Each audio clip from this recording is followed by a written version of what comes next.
सूरज ने मकर राशि में दाखिल होकर मकर संक्रांति के आने की दी है खबर। ईंटों के शहर में आज बहुत याद आया अपना घर। गन्नों के रस के उबाल से फैलती हुई महकी सी सुगंध, सौंधे सौंधे से वो गुड़ की सी वो महक, कूटे जाते हुए तिल का वो संगीत, साथ देते वो सुरों को कंठों का वो सुरीला संगीत। गंगा स्नान और खिचड़ी का वो स्वाद, रंगीन पतंगों से भरा वो आकाश, जोश भरी वो जयपुर की वो गूंज और सर्दियों को अलविदा कहने की वो धूम। तो राधे राधे भक्तों, भक्ति फॉर ऑल चैनल में शशि शर्मा आप सभी का हार्दिक स्वागत करती है। मकर संक्रांति आने वाली है और इस पर मैंने एक वीडियो पहले भी बनाया है कि मकर संक्रांति पर कौन सा मुहूर्त शुभ है, कब मनानी है 14-15 को। तो आप वो वीडियो भी अवश्य देखिएगा। और मैं आज आपको ये चीज़ें बताऊंगी कि कुछ चीज़ें ऐसी होती हैं जो हमें दान नहीं करनी चाहिए। तो उन सब चीज़ों के बारे में चर्चा करते हुए मैं सब कुछ बताऊंगी कि क्या दान करना है, क्या नहीं करना है, किस तरीके से हमें मकर संक्रांति का पर्व मनाना है। तो आप सबसे पहले मेरे चैनल को सब्सक्राइब कर लीजिए और वीडियो को अंत तक अवश्य देखिएगा, जिससे अच्छी सी जानकारी आप सभी प्राप्त कर सकें। और वीडियो को लाइक भी कीजिएगा अगर अच्छा लगता है तो। अगर मैं कोई अच्छी जानकारी दे पा रही हूँ तो लाइक भी कीजिएगा और शेयर कर दीजिएगा, जिससे और सभी इस चीज़ की जानकारी उपलब्ध कर सकें। तो रामचरितमानस में गोस्वामी तुलसीदास जी ने लिखा था कि शिशिर ऋतु में भगवान सूर्य के दर्शन वंदन करने के लिए सबसे महत्वपूर्ण दिन होता है। वो कौन सा दिन होता है? मकर संक्रांति का दिन होता है। मकर संक्रांति के दिन से ही दिव्य लोक में जो विराजमान हमारे देवी देवता हैं, देवताओं का दिन माना जाता है। मकर संक्रांति को देवताओं के लिए माना जाता है। देवताओं का एक दिन अपने जो 6 महीने होते हैं उनके बराबर माना जाता है। इसलिए मकर संक्रांति को देवताओं के दिन का प्रभाव काल भी माना जाता है। इस दिन बहुत सी जगह पर महिलाएं, पुरुष अपनी तरफ से दान करते हैं, तरह तरह के दान करते हैं। तो राजस्थान में जो सुहागिन महिलाएं हैं या यूपी में कहीं भी देख लीजिए आप, तो वहाँ तेरुंडा निकालती हैं। तेरुंडा बोलते हैं 13 तरह की चीज़ें दान करना। आजकल 13 की जगह 14 चीज़ें दान करने लग गई हैं कि 14 तारीख को मकर संक्रांति आती है, इसलिए 14 चीज़ों का दान करने लग गए हैं। उत्तर प्रदेश में खिचड़ी व तिल का दान का बहुत महत्व माना जाता है। हरिद्वार, इलाहाबाद, जो कि अब इलाहाबाद अब प्रयागराज बन चुका है, तो सुबह सवेरे तड़के ही स्नान के लिए लोग चले जाते हैं। मकर संक्रांति स्नान दान का त्यौहार है। पुण्य काल के लिए पुण्य काल में ही स्नान करना चाहिए व दान करना चाहिए। मकर संक्रांति पर दान करने से कहते हैं कि 100 गुना होकर के हमें वापस मिलता है। अतः अपने सामर्थ्य के अनुसार कुछ न कुछ दान अवश्य करना चाहिए।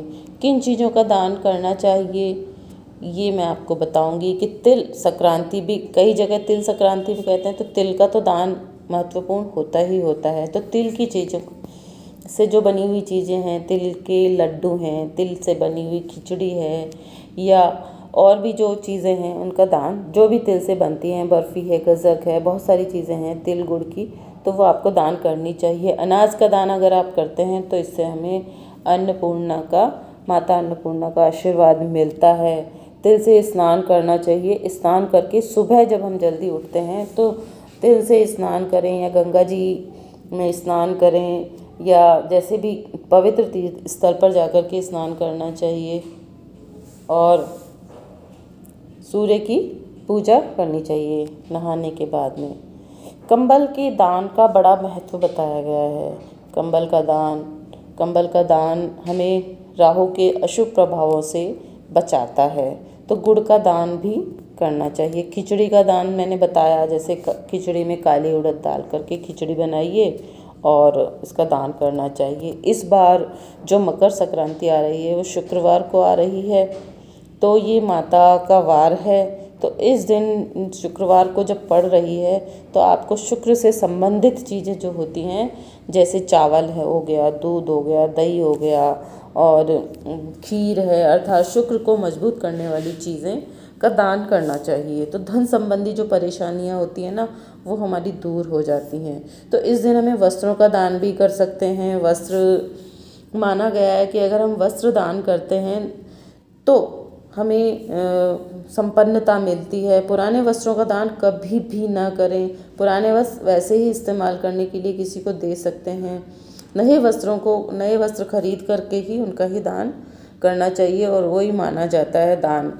तो घी का दान भी बहुत अच्छा माना गया है कि घी का दान बहुत पुण्यकारी होता है, चमत्कारी होता है। इस दिन शिवरात्रि के दिन घी से शिव जी का अभिषेक करते हैं तो बहुत ही चमत्कारी होता है। घी के दान करने के बहुत सारे लाभ मिलते हैं, भौतिक सुख सुविधाएं प्राप्त होती हैं। अगर हमारा कैरियर है, किसी चीज़ में बनाना चाहते हैं तो घी के दान से, घी का शिव का अभिषेक करने से हमारे कैरियर में सफलता प्राप्त होती है। तो घी का दान करने से देवी लक्ष्मी की कृपा भी हमें प्राप्त होती है। इस दिन हमें नमक का दान भी हम कर सकते हैं। तो नमक का दान मकर संक्रांति के दिन बहुत ही शुभ माना जाता है।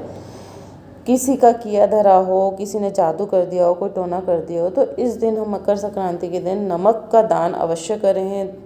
2, 5, 10 जनों को 2, 4, 5 किलो जितना भी नमक अगर हम दान कर सकते हैं अपने सामर्थ्य के साथ, तो हमें गरीबों को नमक का दान करना चाहिए। कि ब्राह्मण को, पंडित को, किसी को भी, या अपने घर में कोई भी, जैसा अपने घर में ही कई परिवार में ऐसे होते हैं कि उनको ज़रूरत होती है चीज़ों की, तो हम उनको भी ये चीज़ें दे सकते हैं। तांबे के बर्तन का दान बहुत ही शुभ माना गया है। इससे हमारे मान सम्मान में बढ़ोतरी होती है। सरकारी काम काज जो हमारे कभी अटके हुए होते हैं, कभी पूरे नहीं हो पाते हैं, कई बार ऑफिसों के चक्कर लगा के थक जाते हैं, तो हमारे सरकारी कामकाज भी पूरे हो जाते हैं। तो तांबे के बर्तन का दान तो बहुत ही शुभ और अच्छा माना गया है।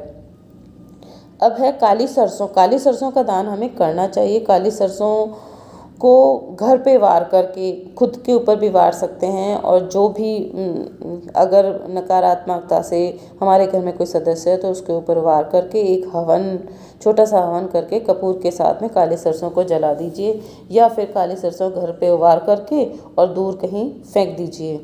तो ये भी बहुत शुभ रहता है। दान हमेशा, वैसे देखा जाए तो दान हमेशा सुपात्र को ही देना चाहिए, क्योंकि जो इस दान का उपयोग करे। हम कई बार ऐसे ही घर में, परिवार में अपने पैसे वाले होते हैं, पर भी ये लगता है कि इन्हीं को दान दे दो, नंदों को दान दे दो। नंदों को दान देने की आवश्यकता नहीं होती है, क्योंकि वो उनका तो हक होता है वहाँ से लेने का। इसलिए तो उनको देने के बजाय हम किसी गरीब को, किसी जो असमर्थ है, जो खरीद नहीं सकता है किसी चीज़ को, तो हमें उसे ही देना चाहिए। और दान कभी भी मतलब ऐसा नहीं होना चाहिए कि किसी को सता करके कमाए गए पैसे का दान हो, तो वो दान लगता नहीं है। अपनी कमाई की, मेहनत की कमाई का जो दान होता है ना, वही दान हमें लगता है। तो वो ही धन जो होता है दान देना चाहिए, वही पुण्यदायी होता है। एक बात और विशेष बात है कि कभी भी पुरानी चीज़ों का दान नहीं करना चाहिए। वो ज़रूरतमंद को दे दो। अगर वो मांग रहा है कि हमें पुराने वस्त्र दे दीजिए, तो उसको दे सकते हैं। वो दान में नहीं माना जाता है, वो उसकी मदद हो जाती है, तो उनको भी आप दे सकते हैं। और वस्त्रों के दान से कहते हैं कि बीमारियां दूर होती हैं। वस्त्र का दान करते समय हमें महामृत्युंजय मंत्र है, ओम नमः शिवाय का जाप है, या जो भी मंत्र आप मानसिक जाप कई बार हम लोग करते रहते हैं कि ये मंत्र है, जिस भगवान के प्रति आपकी आस्था है, वो मंत्र जाप करते हुए आपको दान करना चाहिए। तो कई बार क्या होता है कि अब मैं आपको मतलब ऐसी चीज़ें बताऊंगी कि ये चीज़ें आपको दान में नहीं देनी चाहिए। क्या है कि कुछ लोग मस्ती मस्ती में ही असात्विक चीज़ें, तामसिक चीज़ें होती हैं, जैसे मांस हुई, मदिरा हुई, नॉनवेज चीज़ें हो गई, या नशे वाली चीज़ें हो गई, तो भूल कर भी इन चीज़ों का दान कभी भी नहीं करना चाहिए। ये बहुत ही हमारे लिए घातक सिद्ध हो जाती है, बड़े खतरे की तरह, घंटी की तरह हो जाती है। तो कभी भी इन चीज़ों का दान हमें नहीं करना चाहिए। लोग सोचते हैं हम इनका ही दान कर दें, शराब का दान कर दें, मांस मदिरा का दान कर दें, तो मतलब नहीं है ना। ये चीज़ें हमें यूज़ भी नहीं करनी चाहिए और दूसरों को भी नहीं देनी चाहिए। तो दान में कभी भी इस्तेमाल की हुई चीज़ें भी नहीं देनी चाहिए। झूठी हुई चीज़, जैसे हमने खा ली पहले फिर हम दान कर रहे हैं, चख रहे हैं फिर दान कर रहे हैं, तो नहीं करना चाहिए। जैसे दान कर रहे हैं, अगर बाई चांस आपकी इच्छा हो कि हमें तेल का दान करना है, तो तेल में सरसों के तेल का ही दान करें तो वो अच्छा होगा। प्लास्टिक की चीज़ें कभी भी दान नहीं करनी चाहिए, क्योंकि प्लास्टिक जो होता है वो कभी दान नहीं करना चाहिए, बेहद ही अशुभ माना जाता है प्लास्टिक को। तो ये हमारे राहु की शक्ति को बढ़ा देता है, तो हमारे ग्रह दशाओं को बिगाड़ने में सक्षम होता है। इसलिए कभी भी है ना प्लास्टिक की चीज़ें दान नहीं करनी चाहिए। इस दिन हमें भूल कर भी कभी भी झाड़ू का दान मकर संक्रांति के दिन कभी भी ना करें। हाँ, दिवाली होली है, अगर आपकी इच्छा है तो मंदिर में झाड़ू रखे आइए, लेकिन वैसे झाड़ू का दान नहीं करना चाहिए। माता लक्ष्मी हमसे नाराज़ हो जाती हैं, आपके घर से रूठ कर चली जाती हैं और कई पीढ़ियों तक आपके परिवार को दरिद्रता का सामना करना पड़ सकता है। तो इस दिन भूल कर भी झाड़ू का दान गलती से भी ना करें। इस दिन मकर संक्रांति के दिन जैसे मैं आपको बता रही हूँ कि नहीं करनी है वो चीज़, में भूल से भी जूते चप्पल चमड़े की चीज़ों का दान नहीं करना चाहिए, क्योंकि ऐसा करने से शनिदेव के प्रकोप को सहना पड़ सकता है कई सालों तक। तो साथ ही साथ राहु भी आपके जीवन पर मंडरा सकता है। तो आपको भूल के भी जूते चप्पल चमड़े की चीज़ें इनका दान नहीं करना चाहिए। हाँ, आपको एक और किस चीज़ से बचना है, इस दिन आपको स्टील की चीज़ों का लोहे का दान नहीं करना है। इनसे बनी हुई चीज़ें, स्टील के बर्तन हुए, इनका दान नहीं करना है, क्योंकि ये आपकी दरिद्रता का कारक हो सकता है। माता लक्ष्मी रूठ जाती हैं। तो आपको स्टील के बर्तन, लोहे के बर्तन, इन चीज़ों का मकर संक्रांति के दिन दान नहीं करना है। वैसे कभी भी आप अगर आप दान करना चाहते हैं आड़े दिन किसी भी दिन, तो आप किसी ज़रूरतमंद को अगर बर्तन देना है तो आप दे सकते हैं। भागवत कथा वगैरह हो रही है तो वहाँ आप इनको चीज़ों को चढ़ा के आ सकते हैं। लोहे के बर्तनों का तो कोई मतलब ही नहीं है, स्टील के बड़े बड़े बर्तन आते हैं तो वो आप दे सकते हैं। इस दिन आपको भूल कर भी कैंची, चाकू, तेज धार वाली चीज़ों का दान से बचना चाहिए, क्योंकि ये चीज़ें दान में दी हुई बहुत ही अशुभ मानी जाती हैं। कहते हैं कि ऐसी चीज़ों का दान करने से मनुष्य को आकस्मिक दुर्घटनाओं का सामना करना पड़ सकता है। अचानक से एक्सीडेंट हो गया, कहीं भी लग गई, कोई भी दुर्घटना घटित हो गई, तो ये क्या होता है कि हमारे जाने अनजाने की गई गलतियों का नतीजा होता है। दान के अलावा बहुत सी ऐसी बातें होती हैं जिनका हमेशा ध्यान रखना चाहिए, हमको रखना चाहिए। जैसे सुबह उठना है तो जल्दी उठें, जल्दी उठ के नहाएं धोएं, और इस दिन आपको गलती से भी पहले खाना पीना नहीं चाहिए, क्योंकि हम वैसे तो सुबह उठते ही चाय पीते हैं। तो चाय ना पी करके पहले नहाएं धोएं, अपने दान पुण्य की चीज़ों को निकालें, और दान पुण्य निकालने के बाद में तो सुबह उठ करके आपको चाय नहीं पीनी है, पहले नहाना धोना है। आपको जो दान पुण्य करना है वो चीज़ें आपको दान निकालनी है, दान की निकालनी है। बायना अगर सास को देना है तो वो निकालना है। तो इस तरीके से जो भी दान पुण्य की चीज़ें हैं उनको छड़क मंस देना है। जैसे थोड़ी बहुत भी जो भी आप करना चाहते हैं वो सब कीजिए, उसके बाद आप चाय लीजिए या कुछ खाने पीने का सामान लीजिए इस दिन। और भी बहुत सी ऐसी बातें होती हैं, अगर आपके घर में गलती से मेहमान आ गया है, आ ही जाते हैं त्यौहार के दिन पर, तो उन्हें भूखा ना जाने दें, कुछ ना कुछ अवश्य दें चीज़ें, उनको खाली हाथ नहीं जाने दें, कुछ ना कुछ उनको खिलाएं पिलाएं बिठाएं, प्रेम से बातें करें उनसे। और क्योंकि इसका जो फल होता है हमें कई गुना होकर के मिलता है। तो चाहे कोई साधु आ गया हो, संत आ गया हो, भिखारी आ गया हो, गरीब हो, अपने सामर्थ्य के अनुसार उनको अवश्य कुछ न कुछ देना चाहिए। इस दिन किसी भी प्रकार का नशा नहीं करना चाहिए, तामसिक चीज़ों से दूर रहना चाहिए, इनसे बचना चाहिए, है ना।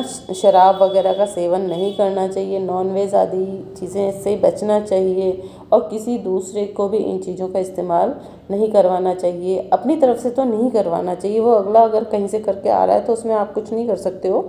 तो आपको इन चीज़ों का ध्यान रखना है, नहीं तो अपने इष्ट देव जो हैं, अपने देव हैं, अपने घर के कुल देवी देवता हैं, तो इन चीज़ों से वो नाराज़ हो जाते हैं। तो इन चीज़ों को आपको ध्यान रखना है, क्योंकि ऐसी गलतियां अगर आप करेंगे तो दुर्भाग्य, आपके जीवन में जो आपका दुर्भाग्य है वो शुरू हो जाता है। और इस दिन क्या होता है कि इस दिन मकर संक्रांति के दिन या कोई भी त्यौहार आ रहा है, मकर संक्रांति तो है ही अभी, इसी पे मैं आपको वीडियो बना के बता रही हूँ।